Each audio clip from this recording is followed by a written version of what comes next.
국내 코로나19 누적 확진자가 200만 명을 넘어섰습니다. 국내 첫 확진자가 발생한 지 2년여 만인 지난 6일 100만 명을 돌파한 이후 또다시 100만 명이 추가되는 데는 보름밖에 걸리지 않았습니다. 오늘 0시부터는 노바백스 백신 접종 사전 예약이 시작됐습니다. 국민의당 안철수 대선 후보가 이제부터 자신의 길을 가겠다며 국민의힘 윤석열 후보와의 단일화 결렬을 공식 선언했습니다. 국민의힘은 함께 더 노력하자면서 단일화 가능성을 열어뒀습니다. 여야 후보들은 오늘 저녁 세 번째 TV 토론을 열고 경제정책 전반에 대해 치열한 공방을 벌일 예정입니다. 월요일인 오늘 서울의 아침 최저기온이 영하 8도 가까이 떨어지는 등 전국 대부분 지역에서 영하권의 추위가 이어지고 있습니다. 낮 기온은 서울 4도 등 기온이 영상으로 올라가겠지만 당분간 평년보다 낮아 춥겠습니다.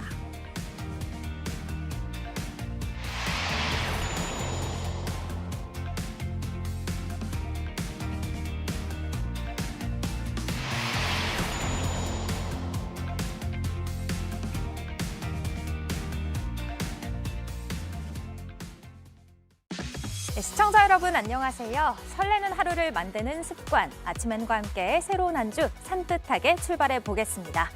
이도성 기자, 한동안 아침엔 시작을 열어줬던 베이징 동계올림픽 소식, 이제 마지막인가요? 네, 17일간의 열전을 마치고 어제 막을 내렸습니다. 우리 선수단은 대회 초반 편파 판정 등 악재를 딛고 종합 14위에 올랐습니다. 홈터세와 도핑 논란 등으로 점철된 이번 올림픽을 두고 외신들은 스캔들 올림픽이라는 반응도 내놨습니다. 자세한 소식은 잠시 후 다시 전해드리겠습니다. 네, 그리고 안일근 기자, 우크라이나 상황은 한편 갈수록 심각해지고 있습니다. 네, 러시아와 벨라루스 연합군이 훈련을 계속하기로 했고요. 우크라이나 동부 돈바스 지역에선 피난민들이 계속 러시아로 빠져나가고 있습니다. 전쟁에 대비한 계획들로 볼 수 있는데요. 파장 짚어보겠습니다. 네, 자세한 이야기 잠시 후에 나눠보도록 하겠고요. 오늘 월요일 아침엔 라이프에서는 권혁중 경제평론가와 함께 한 주의 증시 전망 알아보겠습니다. 그럼 2월 21일 월요일 아침엔 시작합니다.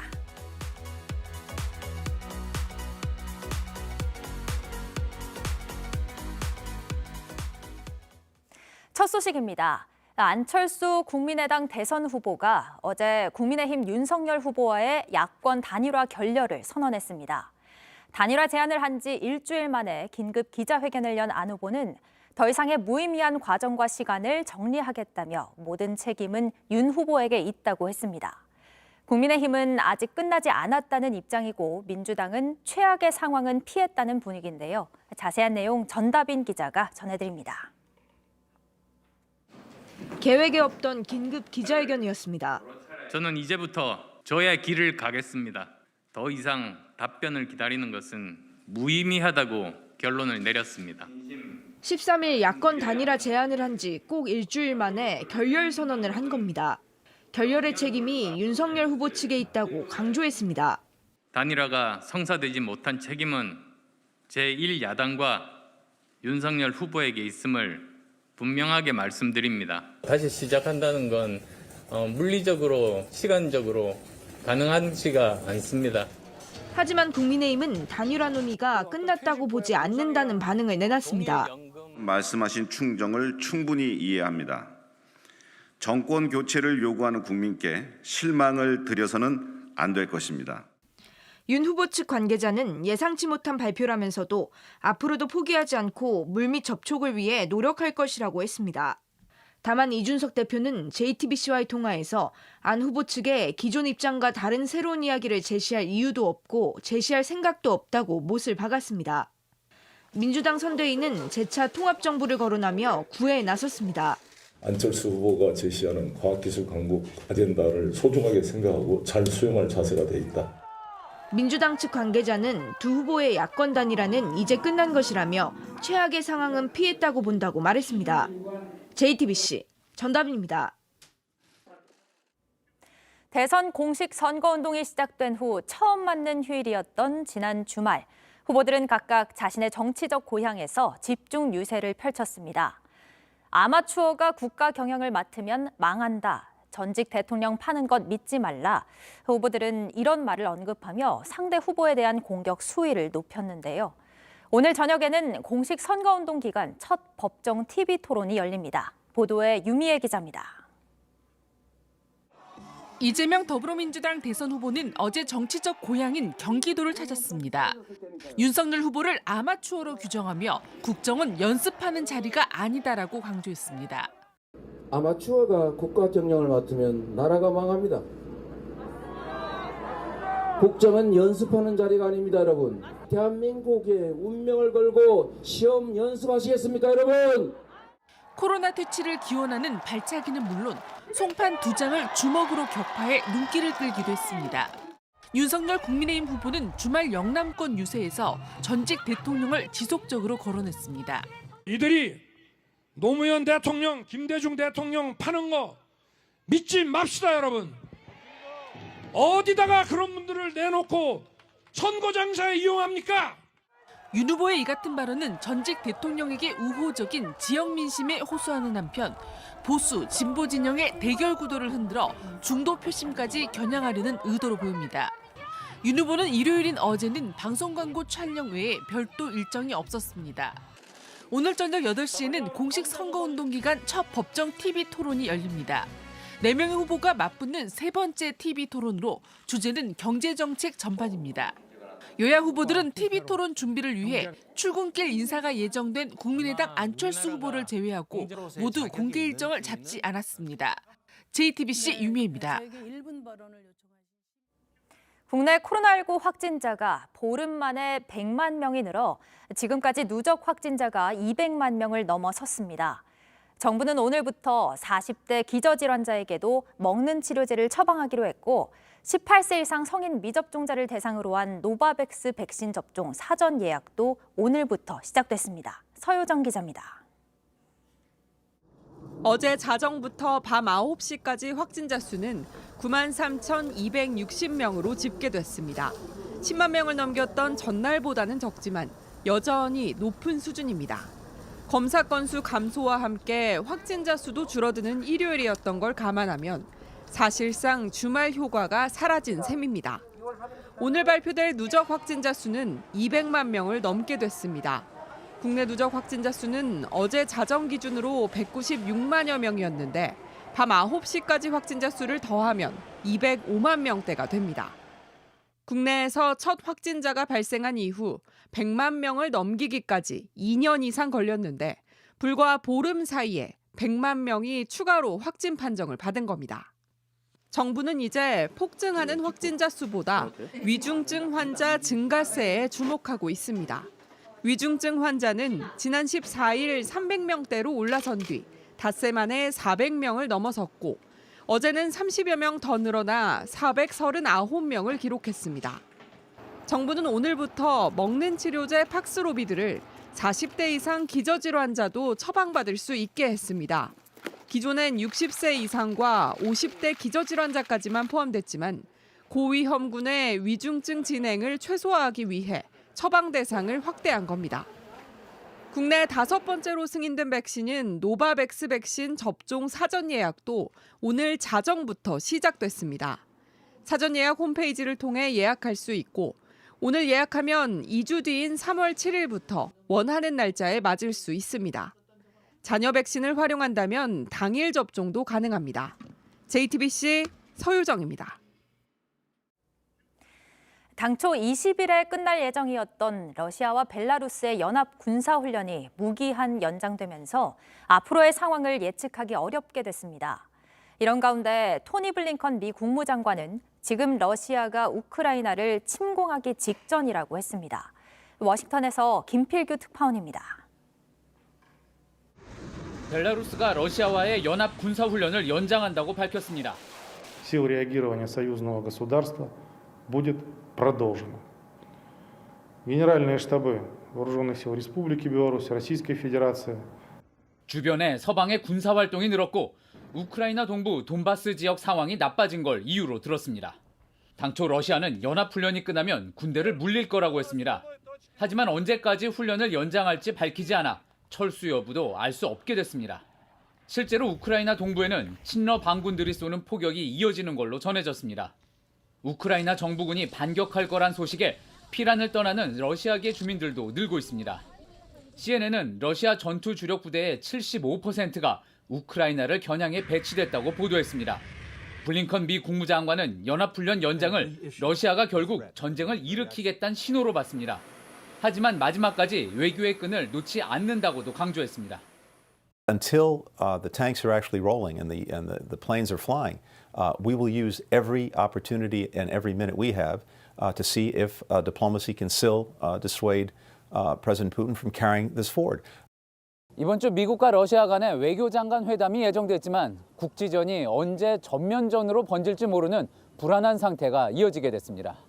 워싱턴에서 JTBC 김필규입니다. 오늘 출근길 옷 따뜻하게 입고 나가셔야겠습니다. 현재 서울 기온이 영하 8도 가까이 떨어져 평년 기온을 5도 밑돌고 있습니다. 낮 기온은 서울 4도, 광주는 8도 등으로 예상되는데 찬바람이 불면서 체감온도를 끌어내리겠습니다.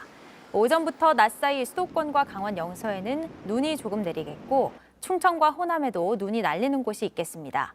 그 밖의 지역에선 대기가 건조하고 바람이 강하게 불어서 산불 조심하셔야겠습니다. 막바지 한파는 금요일부터 풀릴 것으로 보입니다.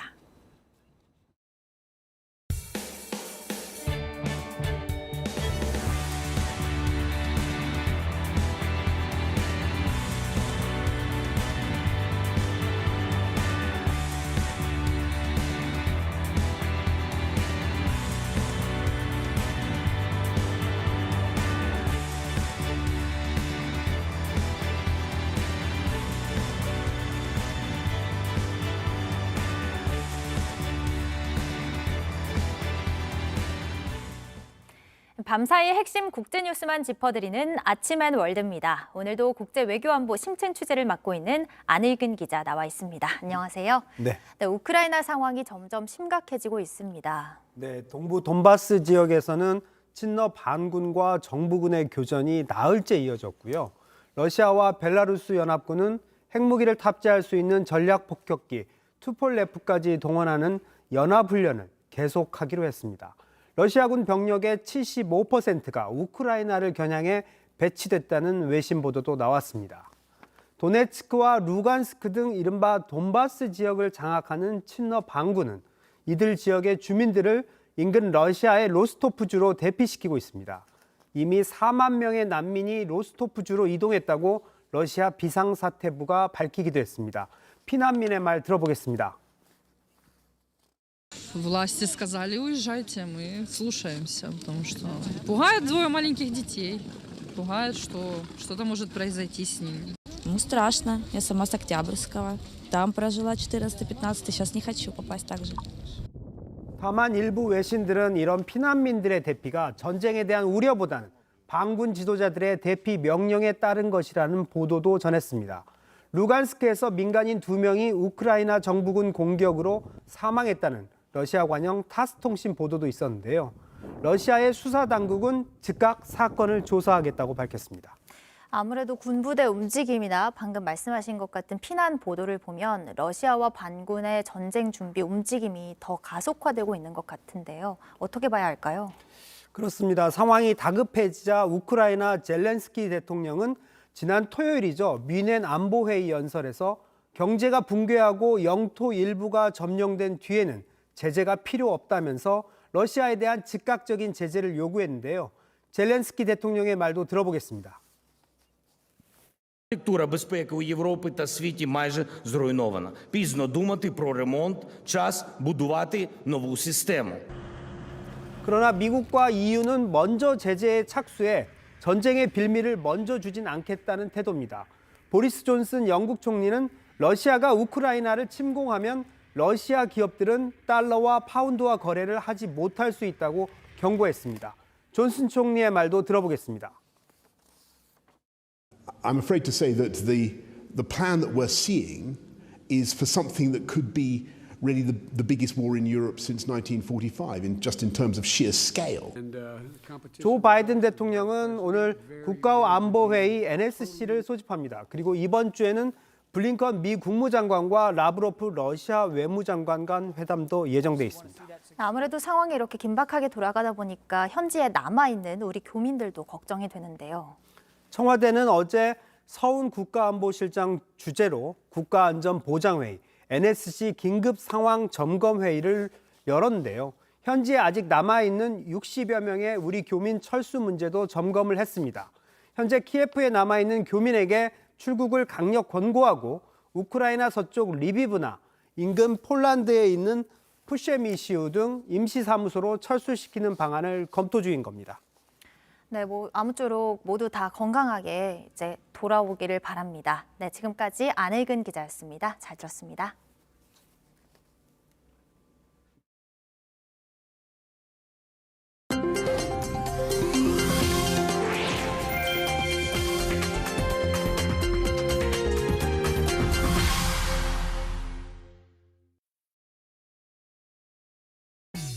안녕하세요. 세계 곳곳에서 화제가 되고 있는 소식들을 모아서 전해드리는 제나입니다. 요즘 술 좋아하시는 분들 많은데요. 그런데 이런 술도 괜찮으실지 모르겠네요. 함께 남아프리카 공화국으로 가보시죠.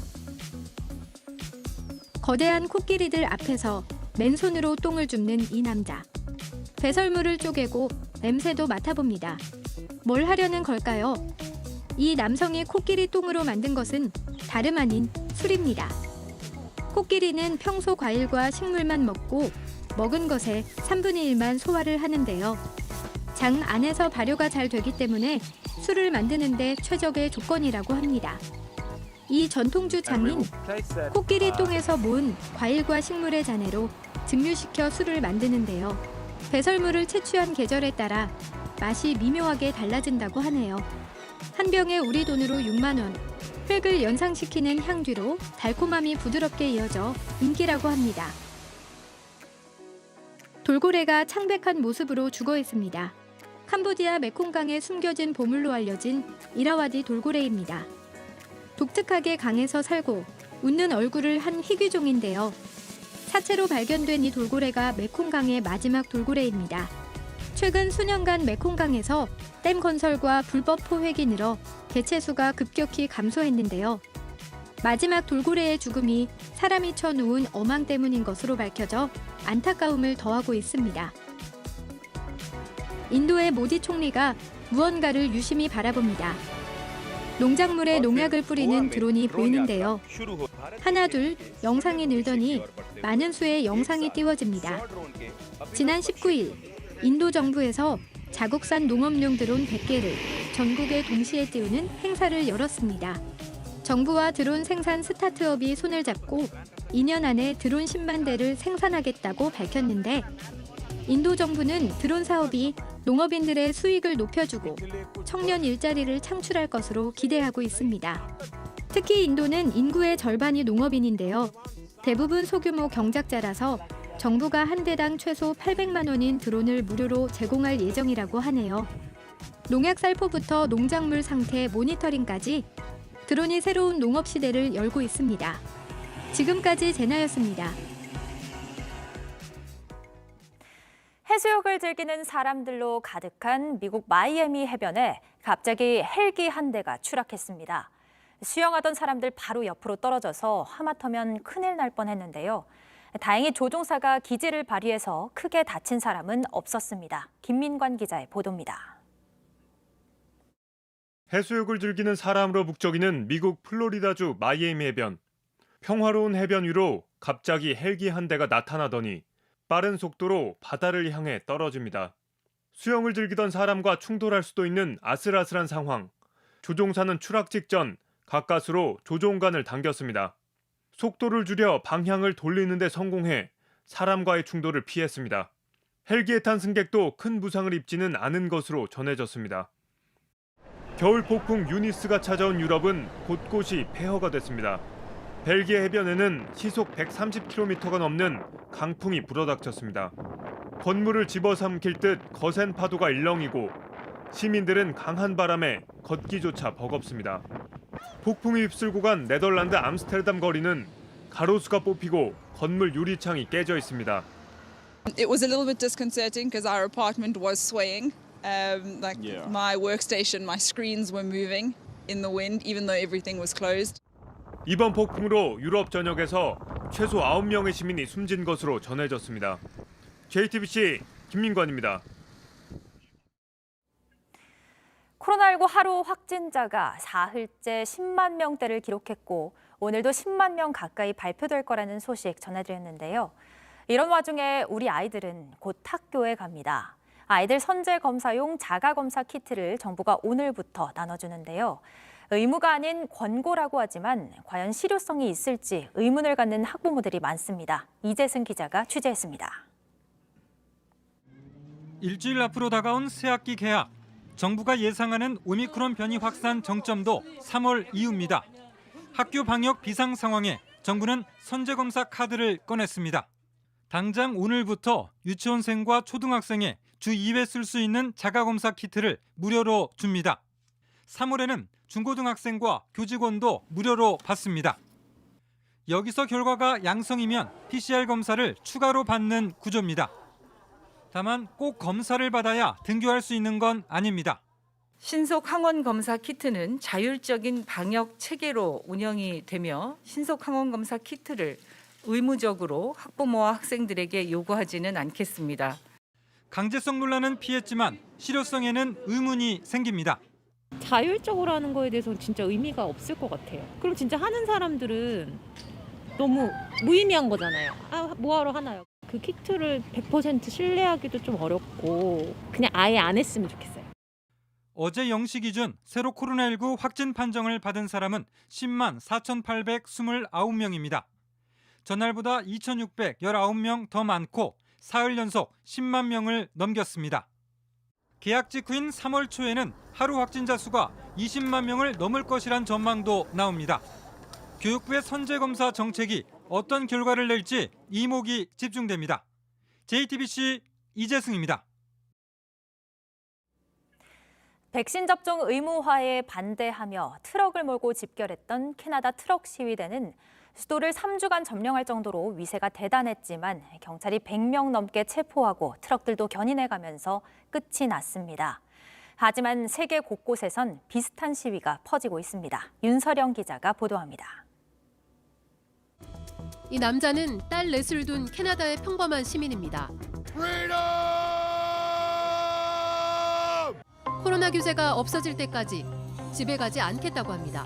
And scream out freedom as loud as I can until I drop these darn mandates. Freedom! 그는 트럭 기사들의 백신 반대 시위를 보고 거리로 나왔습니다. 3주 넘게 수도 오타와는 트럭들에 의해 점령됐습니다. 미국으로 가는 트럭 기사들에게 백신 패스를 요구하자 이에 저항하는 트럭들이 모여든 겁니다. I feel like I'm a resistance fighter fighting against the Nazis in France. I won't back down because I know that what I'm doing is the right movement in history. 트럭들은 미국과 연결된 앰바서더 다리를 봉쇄했습니다. 두 나라 교역량의 30%를 담당하는 북미 최대 무역 동맹. 미국 포드, 토요타 등 자동차 회사가 직격탄을 맞았습니다. 고작 8일 동안 3억 달러 이상의 경제적 손해가 발생했습니다. 결국 34년 만에 처음으로 비상사태를 발동한 캐나다 정부. The illegal blockades and occupations have to stop, and the borders have to remain open. 사우나, 미용실까지 갖춰놓고 장기전에 돌입한 시위대. We are in the jacuzzi making peace. We are winning. 하지만 일부 시위자들의 행동이 도를 넘자 여론도 돌아서기 시작했습니다. 캐나다는 이들을 사실상 테러 집단으로 규정하고 100억 원 규모의 모금 계좌를 동결했습니다. 여기엔 미국 극우파의 돈도 들어온 것으로 알려졌습니다. The action is imminent. We've told them they must leave and we have warned them the consequences of disobeying these rules. 결국 수도 장악 22일 만인 지난 금요일, 경찰은 마지막 남은 시위대를 모두 쫓아냈습니다. 시위 참여자 147명을 체포하고 트럭 20여 대를 견인했습니다. They have been charged with multiple various offenses, including mischief. 점령 시위는 3주 만에 막을 내렸지만 트럭 시위는 세계 각지에서 코로나에 지친 시민들을 거리로 불러냈습니다. 파리 샹젤리제 거리에서도 백신 4차 접종을 공식 선언한 이스라엘, 그리스에서도 마스크를 벗은 시위대가 나타났습니다. Notre message, c'est on s'adresse à tout le peuple du monde. De se réveiller, que ce qu'on est en train de subir là, ce n'est pas normal. Et il faut qu'ils se réveillent. JTBC 윤서령입니다. 월요일 아침엔 라이프 권혁중 경제평론가와 함께 한 주의 증시 전망해 보겠습니다. 네, 어서 오세요. 네, 안녕하십니까. 네, 평론가님 지난주 투자자들에겐 좀 조마조마한 한 주였잖아요. 네. 아무래도 물가 상승 이슈보다는 이 우크라이나 사태에 시장이 좀 민감하게 반응했던 것 같은데 한 주의 흐름 어땠나요? 네, 맞습니다. 그 전주 대비해서 낙폭은 크진 않았는데요. 대신에 변동성이 굉장히 심했던 한 주였다라고 좀 말씀을 드리겠습니다. 지난주 이제 코스피 지수 같은 경우에는 전주보다 한 0.11% 하락을 했고요. 코스닥 지수 같은 경우에는 전주보다 0.48% 상승했는데요. 그러니까 변동폭이 굉장히 좀 심했다라고 말씀드릴 수 있는 게 이게 낙폭은 크지는 않았잖아요. 사실 이렇게 박스권이 좀 머물고 있었는데 변동성이 심했다라고 말씀드릴 수 있는 게 특징이 있었습니다. 그게 뭐냐면은 아까도 말씀드렸지만은 우크라이나와 러시아의 사태들이 좀 시장에 많은 영향을 좀 미쳤는데요. 네. 그 미국이 정했던 16일 그 전주로 해서 굉장히 조금 주식이 좀 억눌렸던 부분이 있었습니다. 그러다가 16일 날 무사히 지나갔잖아요. 네. 그러다 보니까 다시 한번 반등했었고요.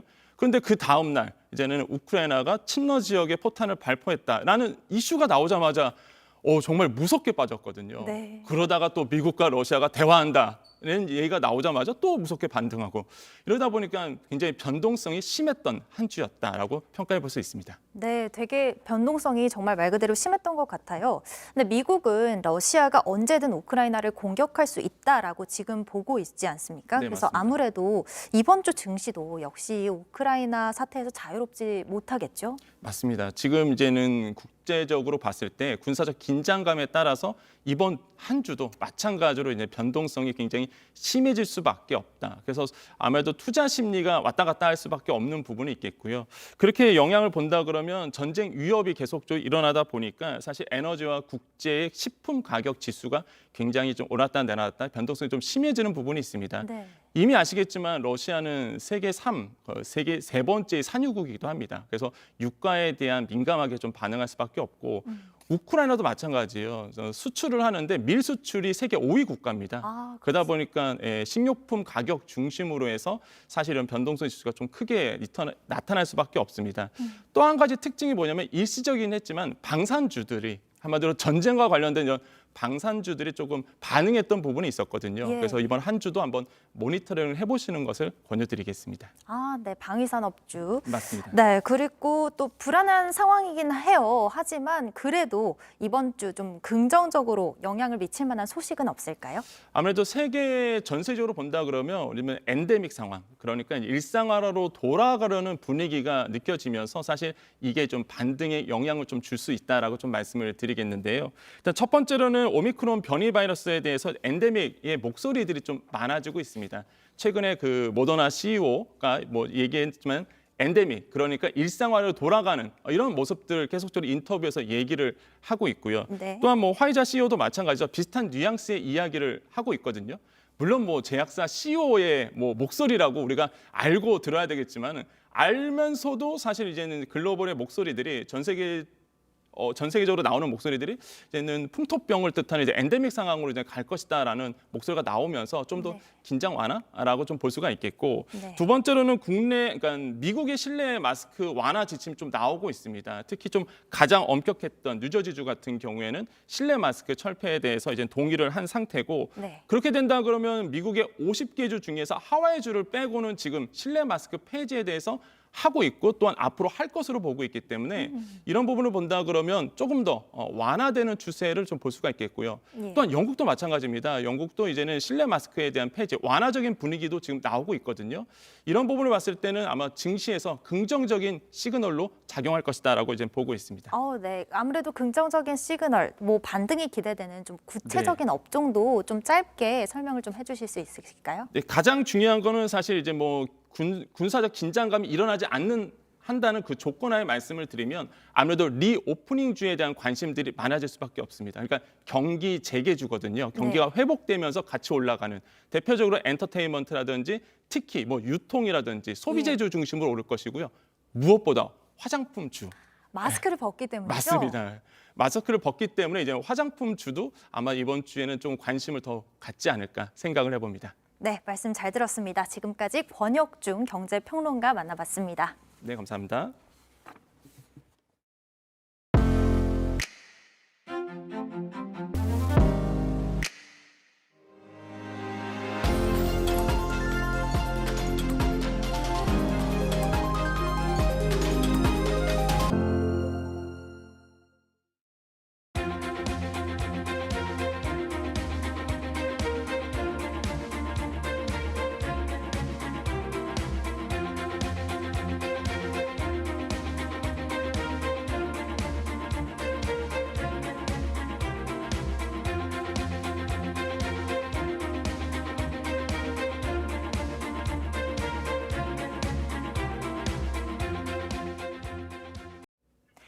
월요일인 오늘 서울 아침 기온이 영하 8도 가까이 떨어져 평년 기온을 5도 정도 밑돌고 있습니다. 낮 기온은 서울 4도, 광주는 8도 등으로 예상되는데 찬바람이 불면서 체감 온도는 더 낮겠습니다. 오전부터 낮 사이 서울 등 수도권과 강원 영서에는 눈이 조금 내리겠고 충청과 호남에도 눈이 날리는 곳이 있겠습니다.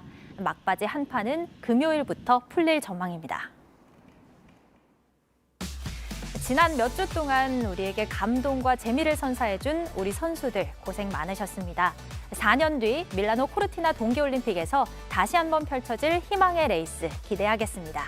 오늘도 함께해 주신 시청자 여러분 고맙습니다. 아침엔 JTBC.